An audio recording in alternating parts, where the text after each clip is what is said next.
ఆత్మీయులారా, అందరికీ వందనాలు. మనకి జీవితం మారాలంటే మన చుట్టూ ఉన్న మనుషులు కాదు, మన అకౌంట్లో డబ్బులు కాదు, మొదటగా మన ఆలోచనలు మార్పు చెందాలి. ఆత్మీయులారా, మనము జీవితంలో మార్పు అనేది బయటి నుండి రాదు, అది లోపల నుండే మొదలవ్వాలి. మన పరిస్థితులు ఎలా ఉన్నా మన ఆలోచన విధానం మీద మనకు కంట్రోల్ ఉంటే ప్రపంచాన్ని మార్చేయవచ్చు. చాలామంది నాకు అదృష్టం లేదు, పరిస్థితులు బాలేవు అని సాకులు చెబుతారు. కానీ గుర్తించుకోండి, సాకులు చెప్పే మనసు విజయాన్ని చూడలేదు. నేను చేయగలను అని ఒకే ఒక చిన్న ఆలోచన మీ పరాజయాలన్నింటినీ విజయాలుగా మార్చేస్తుంది. పరిస్థితులు ఇప్పుడు ఒకేలాగా ఉండవు, కానీ మీ ఆలోచన స్థిరంగా ఉంటే ఆ పరిస్థితులే మీకు దాసోహముగా ఉంటాయి. ఈరోజు ఒక నిర్ణయం తీసుకోండి, మీ ఆలోచనను మార్చండి, మీ జీవితం ఆటోమేటిక్గా మారుతుంది.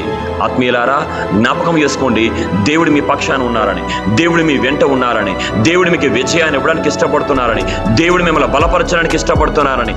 ఈరోజే బలహీనమైన ఆలోచనలు ప్రక్కన పెట్టి బలమైన ఆలోచనలతో బలవంతులకు దేవుడు నీ పక్షాన ఉన్నారని, నీ వెంట ఉన్నారని ఒక స్థిరమైన ఆలోచన కలిగి నీ యొక్క నూతనమైన జీవితాన్ని ఈరోజు ప్రభు సన్నిధిలో ఆరంభించు.